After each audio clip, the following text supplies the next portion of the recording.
In today's video, I'm going to teach you how to sign into your Barclays Bank account in 2025 with a simple step-by-step guide. Let's dive right in so you can manage your banking online with ease and confidence. First off, you'll need to go to the official Barclays website.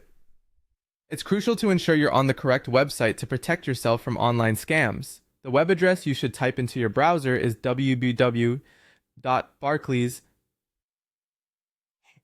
If you're in Jersey, Guernsey, or the Isle of Man, head to ciiom.barclays.com instead. Remember, always type these addresses directly into your browser.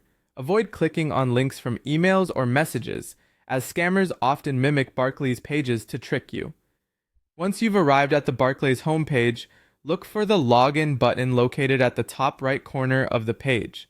Click this button to proceed to the Login page.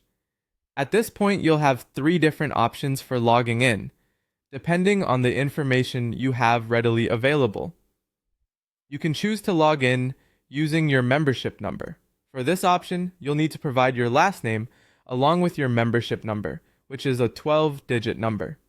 Alternatively, you can log in using your card number. This will require your last name and your 16-digit card number. Lastly, you have the option to log in with your sort code, which will involve entering your last name, sort code, and your account number. If you're using PinSentry for an extra layer of security, there are additional steps involved. Here's how you can log in with PinSentry. Start by inserting your Barclays debit card into the PinSentry device. Once you've done that, enter your card's PIN when prompted.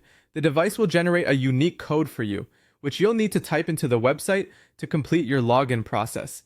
And that's it. You've successfully signed into your Barclays Bank account.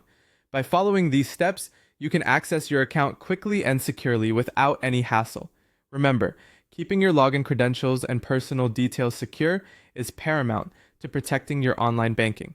Thank you for joining me today. If you found this guide helpful, make sure to subscribe and stay tuned for more informative content. Take care and happy banking.